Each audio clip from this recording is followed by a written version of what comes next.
Hi, and welcome to Nerd Talk. I'm Mike. And I'm Kurt.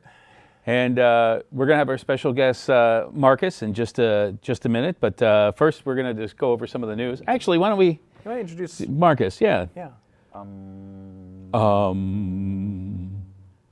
So this is Marcus. There I am. Marcus is the welder, sculptor, general nerd. He... That's probably kind of self-evident just at a glance, so yeah. Yeah, so I think all of us have known Marcus is a New Haven institution, I think, at this point. Or he should be institutionalized, one of those. I've heard that for decades, but so far, not happened, and I'm okay with that. Good. Still Good. We're loose on happy the too. We're street. good to see you Yeah. around. Yeah. Yeah. So what do we got for news? Okay, so for nerd news, when surveyed, 50% of teenagers feel that they are addicted to their smartphones. 59% of their parents think that their teens are addicted to their smartphones. There was a figure which came out recently saying that the average smartphone user checks their phone every 11 minutes. I'm sorry, what? I'm above average. What were you saying? So when I asked my teenage son this, he actually said that he was not addicted, more like obsessed. That is what he actually said. Yeah. So, well, that doesn't surprise me. A lot of teenagers do it. And then I was hearing a rumor, which is really funny because you hear these rumors how things start, and one of them was the cracked phone, a cracked case, or cracked glass on the front of your phone was a status symbol that you used it.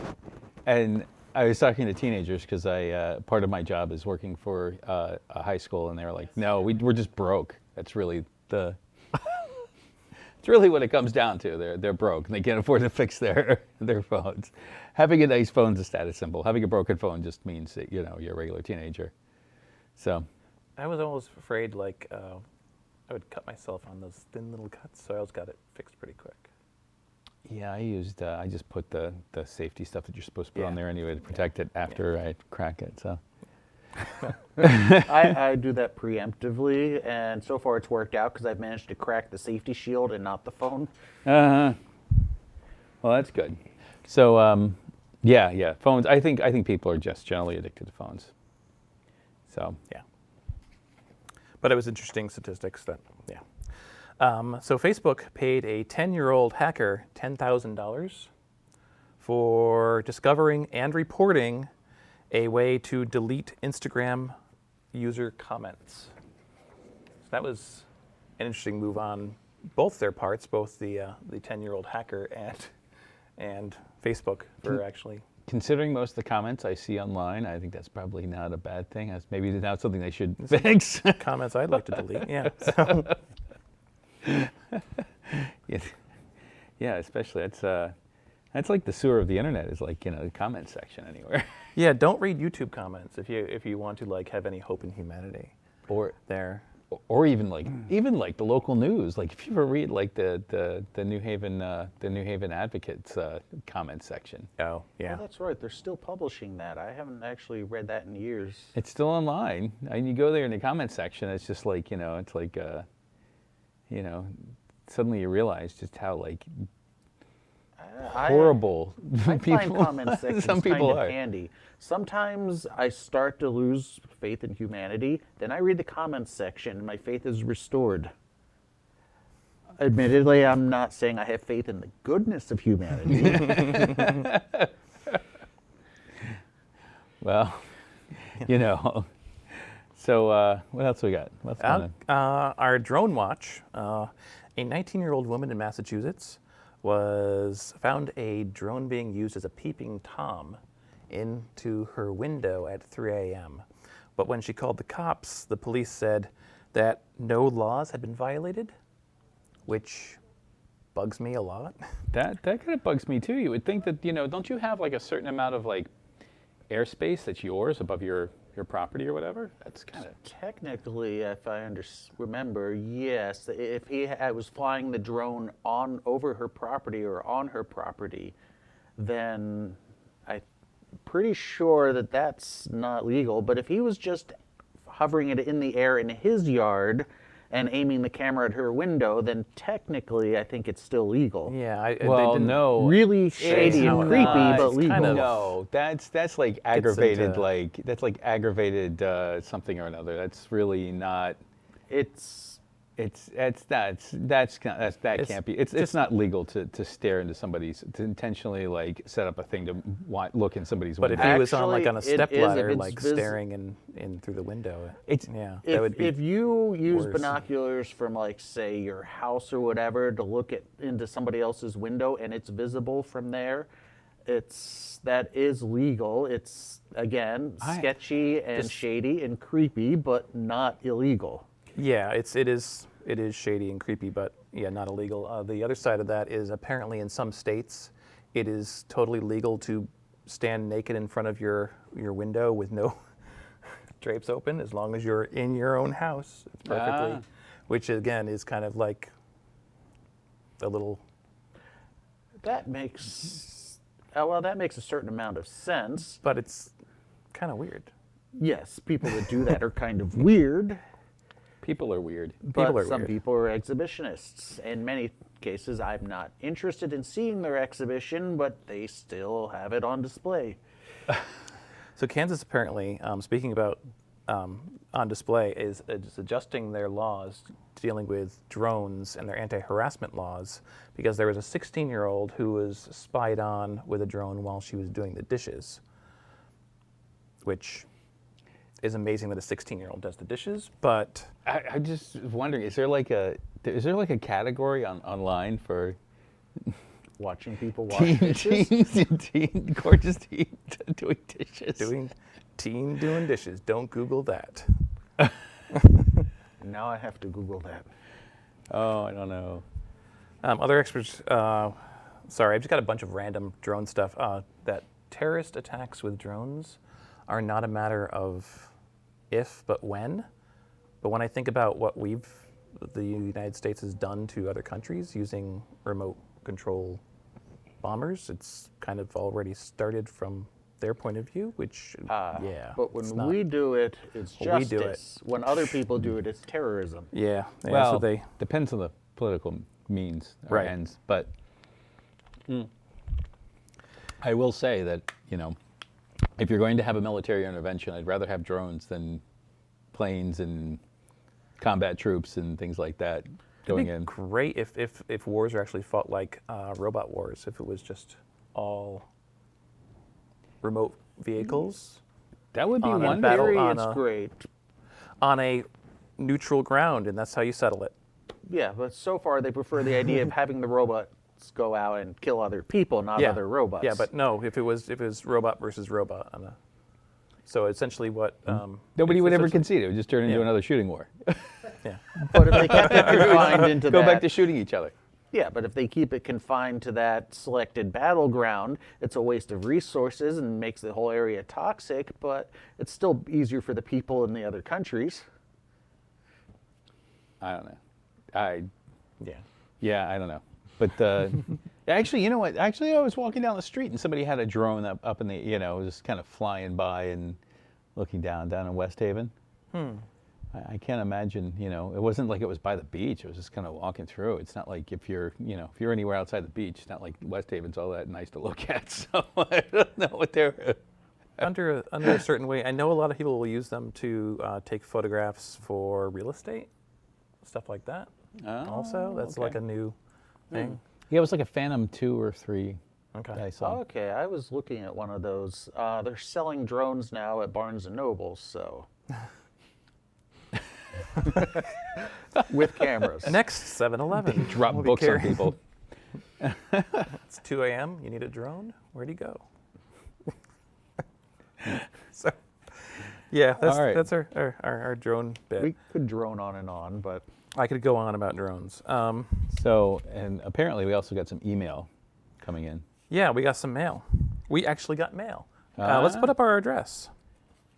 Yeah, so Our Josh, you email address is nerdtalk@drosh.net, and we actually got 2 emails. So please write us. See, we will answer them. Yes. And yeah, don't worry. I have truncated your names to first name, last initial. So the first one is addressed, "Hey buttholes, enjoy the show. Keep up the nerdy work." Buttholes? I think they're Buttholes. confused because, that, I think the Nerdist logo, I think they might be slightly confused over that. Can we pull up that Nerdist logo real quick? The laser butthole.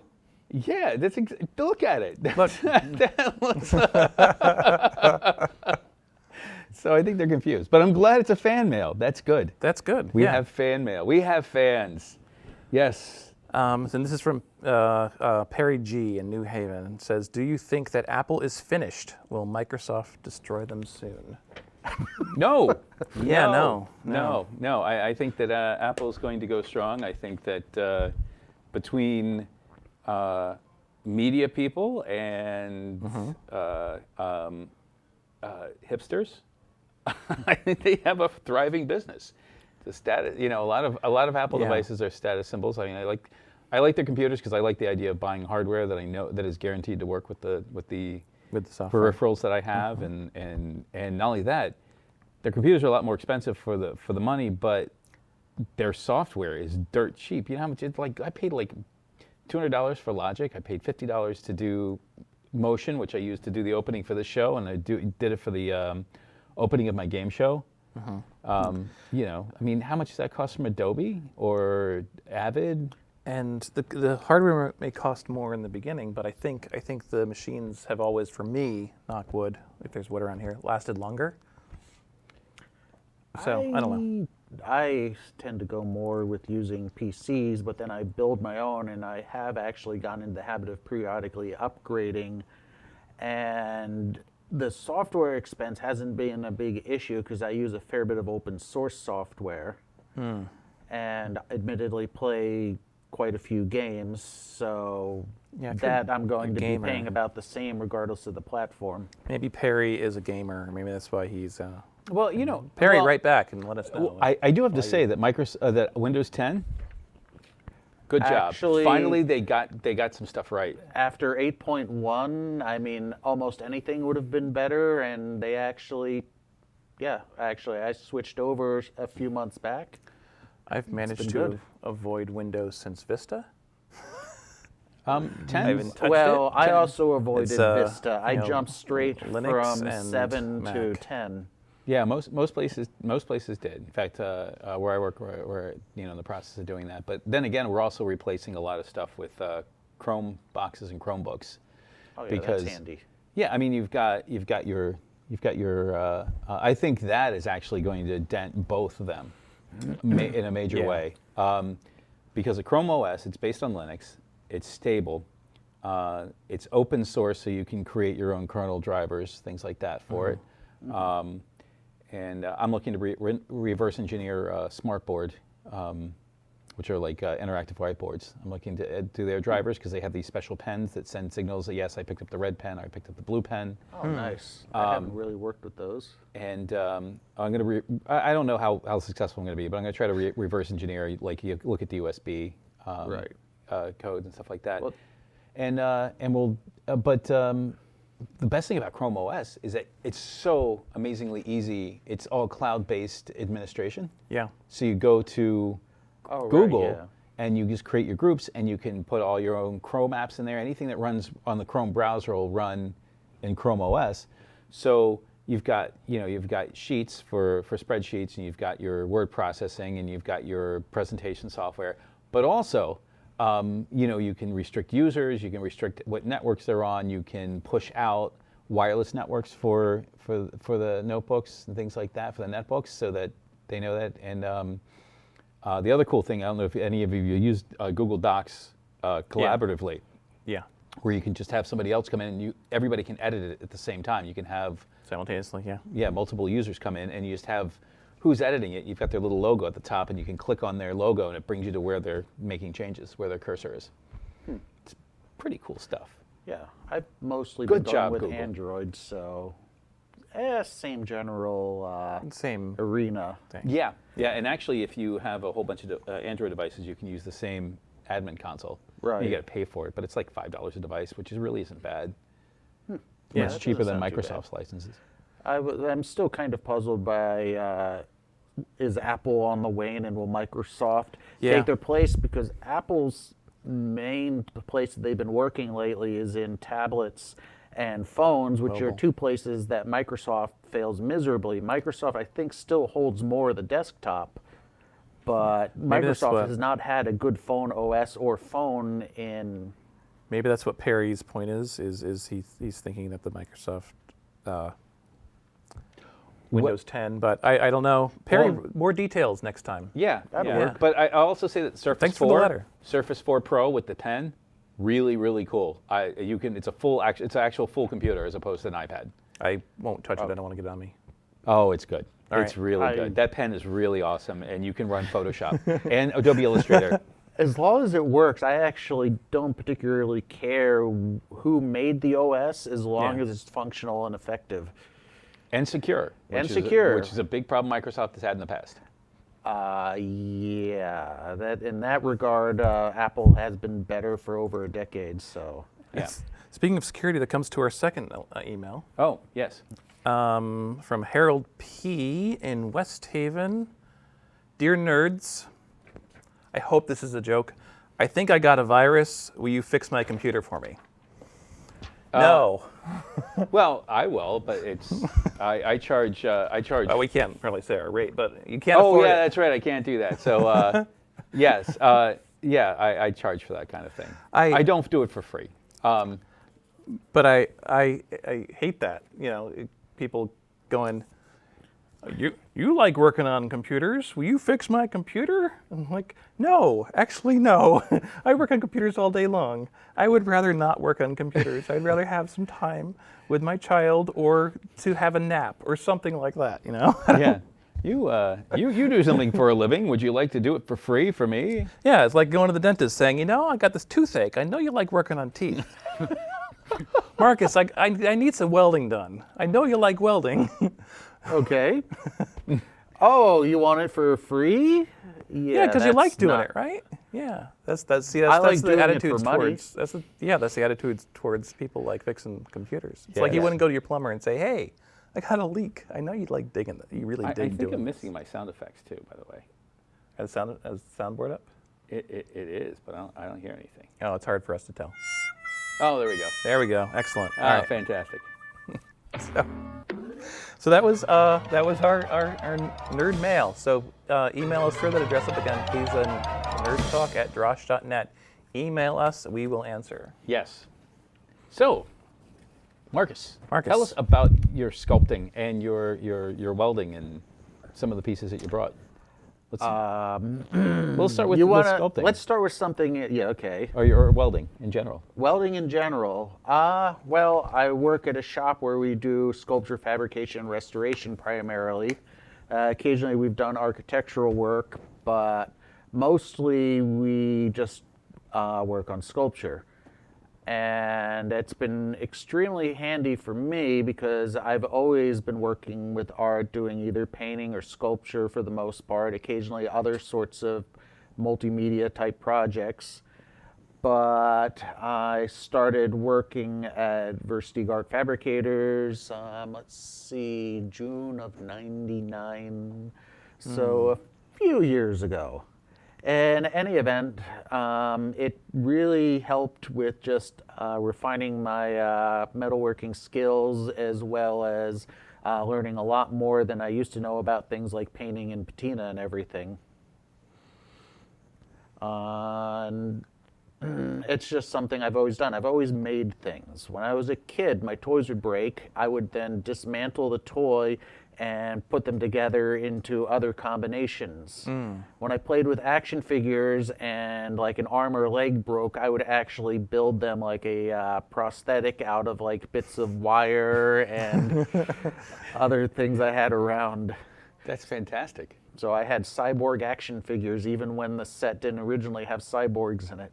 Cool. That's how you got started doing this sort of, kind of. Sort of, yeah. These are some of the smaller sculptures that I do. Yeah, I mean, full disclosure, I was your roommate back in the 90s, and Right. you had a very large piece called the Harvester. And if I remember right, one of the arms of it was a pitchfork, right? One was a broken pitchfork. And stumbling around in the dark sometimes, I at night when it was the dining room, I think Well, I the almost impaled other myself on it. a couple the times. other arm had a brush blade, but that was kind of folded back somewhat, Yeah, so it would It was not be back, easy so it to was, yeah. run into it. But I'm pretty clumsy, so yeah. But yeah, there were times I talked about putting a cork on the ends of the tines. I did blunt them, so they wouldn't actually be sharp. It's still. But yes, when always you have a looked- little metal always rod looked scary sticking and out and dangerous, someone but it was wanders into it. Gang. The coolest wait. thing when people I come have sound in. effects for that kind of thing. When, What, the squelching of vitreous humor leaking out? Oh no, I was just thinking like, put it on. Close enough. there we go. So I love this piece. Is this the? Can you I do tell us too. about that? It's a fairly recent one. I actually made that one almost 2 years ago now. But that one's called Dot 4BA, and it kind of draws inspiration from actually a lot of different sources. Partially some of the traditional like tribal costumes for some of the dances and everything. Also from sort of an angel motif to it. Also, a little bit of inspiration from Zone of the Enders, the orbital frames. A little bit just, it's hard to say, from a lot of different kind of sources. I especially like the face? Yes. Well, I was trying to think of it's Mask? China. Mask. No, but It's a ceramic mask, yeah. And I like how you used your locking pliers for legs. Oh, For those, yeah. Well, there's vice grips incorporated into it. There's pieces of bed frames, faucets, bolts, See some horseshoes. Yeah. Shields from a grinder, plier jaws from needle nose pliers. So when you're assembling something like this, do you like look at the pieces and already have an idea when you're looking at it? At like, here's a piece of metal. I will collect and- bins full of metal chunks and pieces and bits, and sometimes I have a general concept when I'm collecting them what I want to use them for. But very often I start with a concept of what I want to make, the sort of general figure, pose, or mood I'm aiming for, and then I start digging out pieces that I think will fit into it. Oh. So in some cases, the pieces suggest it. In other cases, I'll start with a piece and it's just evocative of a particular form or theme or just mood, and then build from there. And other occasions, it's more, I just start with, I'm trying to build something based on this sketch that I made or something like that. A fair number of the pieces, they start out as rough sketches that I do in a sketchbook. And I use that for general proportions and like the pose and everything. And then I just start getting material. And I sometimes have pieces that sit around for a few months because I can't find anything that really works for what I want to do. Oh wow. I think that kind of goes a lot for most art form. I find that with prose. I find that with music. Yeah. I'll come up with themes and ideas and chord progressions, something even as simple as that, or even a little melody or a leitmotif, and it'll just sit for months and months and months, and then one day I'll find it again. And so why don't you tell us about these other pieces too? Well, this one's called Stride, the one that's made from steel and bone.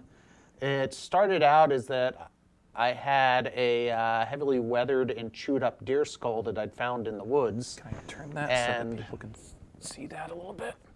It's a really cool piece. I want to make sure they see that as well. Yeah, don't injure your back there.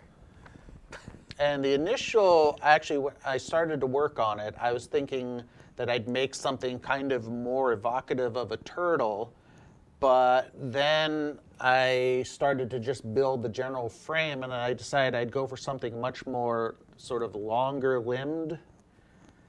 Huh? And It went from something that initially I was thinking of doing something beetle-like, but then when I actually started laying out the pieces, I realized I really wanted to do something much more like, well, what I arrived at there.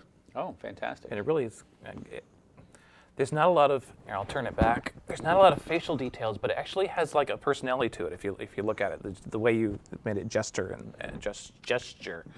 Yeah. Yeah. Well, most of this sculpture, for me, a lot of it's sort of the general body language, if you want to put it that way. I like the idea of making art that's very evocative of like a mood or attitude and conveys like a sort of general emotion without actually being specifically human. Oh, well, that's cool. And I mean, and that's really interesting too, because I think we do that with our pets too. Like as certain things we attribute, and they learn certain things that evoke emotion from us or evoke responses, Right. and repeat them. So that's really cool. And this beetle here. Right. This one I just called Refined Carapace. It's one of the more polished and carefully worked versions. A lot of the ones I use are made from like old pieces of weathered and battered metal and machinery, and occasionally bone and wood and ceramic and whatever I found. But this I actually made from stainless steel and bronze. And I remember seeing a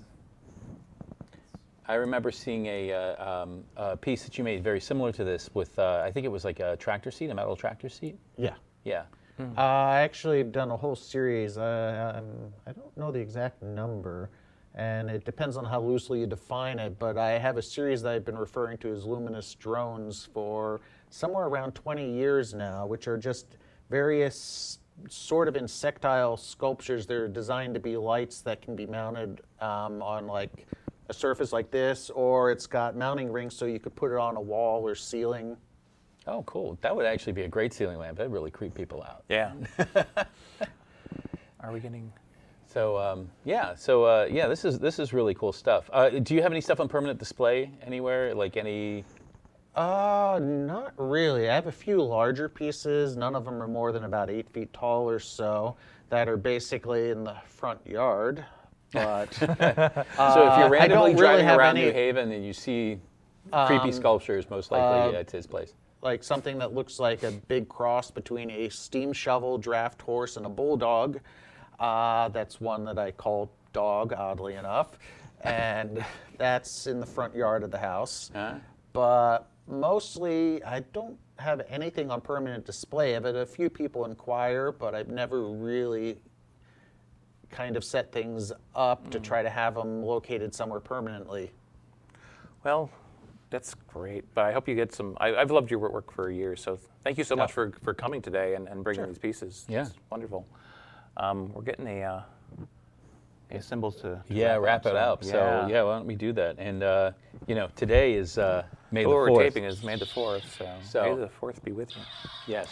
I want to thank our crew and Marcus for coming. Yeah. Yeah, good to see you again. Hey, it's nice to see you again.